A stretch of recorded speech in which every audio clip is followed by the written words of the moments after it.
if I could listen. I'm talking like a bitch because that's how I sounded at first. Because I was like, I didn't want to make her mad, and I thought me and her were on good terms. So I was wondering if it was possible that I could listen to the mix of my album, because I just want to see what it's gonna sound like, just to prove everything, just to make sure it's how I like it and stuff. Because I don't know what happened. I haven't heard it. And then she didn't return my call till like 3 or 4 days later. Well, she didn't return my call. I didn't hear back from the call I did till like 3 or 4 days later. So some other dude calls me up, Mike Sherman, like some other dude who works with Ruthless.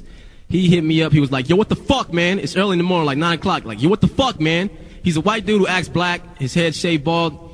He's like, what the fuck, man? And I was like, what are you talking about? Yo, what the fuck? And I was like, what are you talking about? You called Tamika. And I was like, I know. I was, oh yeah, the other day. He's like, yo, what the fuck, dog? And I was like, what? And he was like, you called Tamika. Nobody calls Tamika. And I was like, I can't call. I would just call her to ask about my album that I produced. I just want to see. Nobody calls Tamika. Are you fucking crazy? On a Saturday? No, dog. Dog, you trying to get kicked off the, dog, she's ready to fire you off the, dog, she's going to shelf you, dog. She's going to shelf you. And I was like, she's going to shelf me for fucking calling her on a Saturday? I kid you not. This is what he was saying. Yo, dog, she don't fucking, yo, dog, she's pissed. She is pissed, dude. She's chilling with her kids and you calling her about business? About your album? Dog, are you fucking nuts? And I was like, I'm sorry, I didn't know. Well, I mean, I sent her an email. He's like, yo, hit Tamika up right now and you apologize. You apologize for hitting her up in the email. Don't call her, you apologize. And I was, I'm a pussy at first.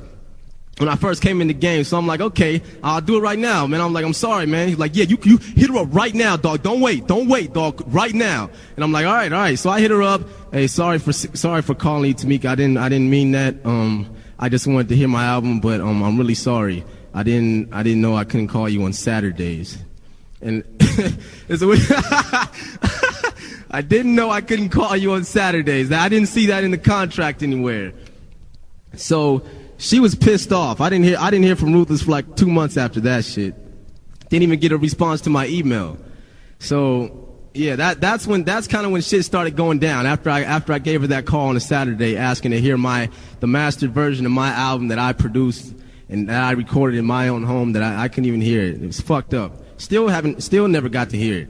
I heard you guys, some of you probably heard the shit before I did. I didn't literally get to hear it till the album came out. And when the album came out, I didn't even get a copy. They didn't sign you for a producer either. Yeah, they didn't sign me for a producer either. Tell me my beats weren't good enough. Just talking shit.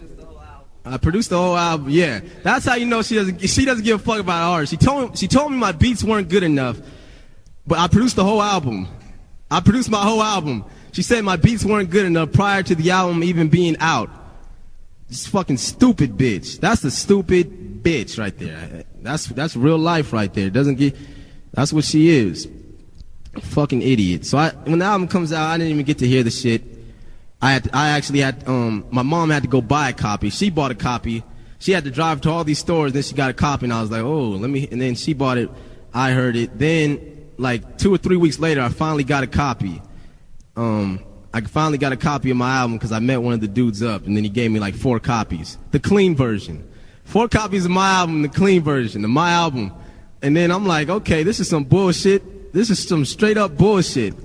And then he gave me some Hopsin flyers, like, here, pass these out. And I think I told you guys last week the flyers weren't flyers. They're big pieces of paper, the size of that one, from Kinko's, that just say Hopsin. Cheap paper. You scratch it and it makes the fucking chalkboard noise. So yeah, gave my own album the clean version. And, and they didn't set me up for no tours or nothing. So I had to sell those albums. I had to sell them. I sold them for $10 each. And yeah, I had to make some money.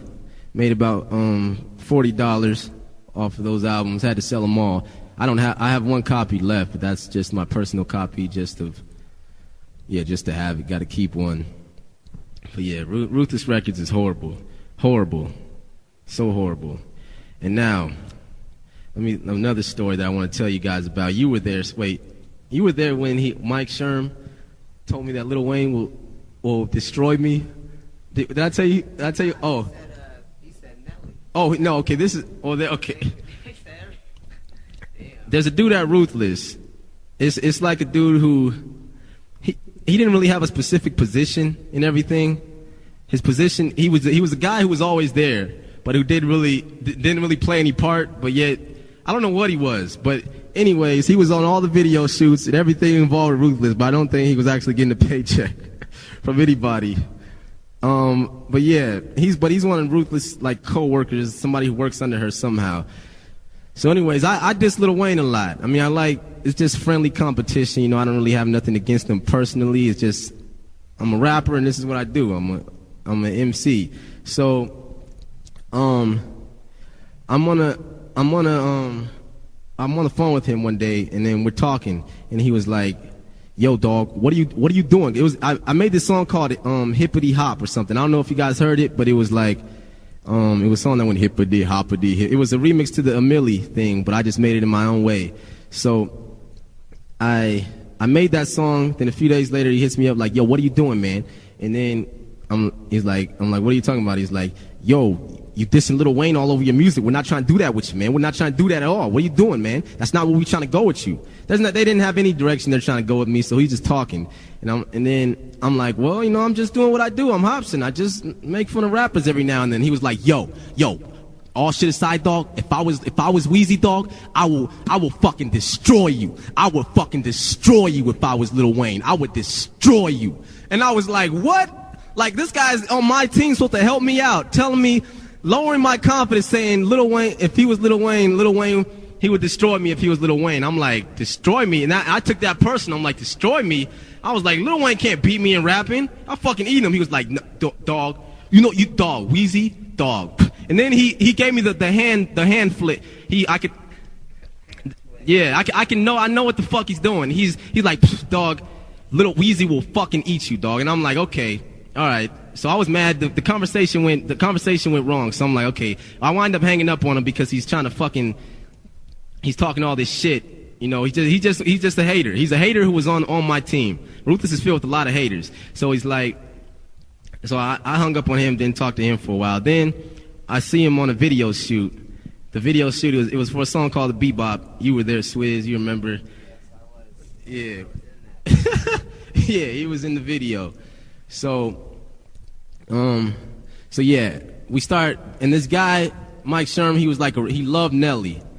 He loved Nelly. Like, this fool loved Nelly a lot.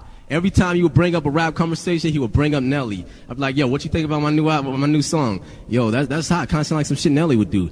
Speaking of Nelly, I was with Nelly the other night. Like, Nelly, this dude is great. Yo, Nelly, man, that's my nigga, man. That's my nigga. I'm like, how did you just convert that to Nelly that fast when it hasn't even been 10 seconds? So we're talking on the fucking, how did that conversation start? I don't remember. I don't remember how exactly it happened, but yeah, he starts talking about, we start talking about freestyling, battling, or something like that, and then he starts talking about, I think I said I didn't really like Nelly. I wasn't feeling him that much like an MC. He makes good music, but he's not like up there. And then he hits me with the line again, yo, Nelly will fucking destroy you. And Swizz is right there too. Like, I got my crew there, so we all look like Nelly. Like, right when he said that was just 100% disrespect. The guy who's in my crew, who's supposed to be on my team, saying Nelly will fucking destroy me. Like, yo, dog, don't sleep on Nelly, dog. Don't sleep on Nelly. He's talking about Nelly. Since when have you heard a sick fucking line from Nelly? He makes good songs. Nelly is not like that type of MC. So he's like, don't sleep, dog. Nelly will fucking murk you, dog. Nelly, dog, I'm telling you. And then I'm like, okay. I almost felt like telling him to call Nelly, which I know he probably couldn't. He just says that shit. He's just one of those guys who's in the back of the entourage, not the front. Yeah, so this guy's talking about don't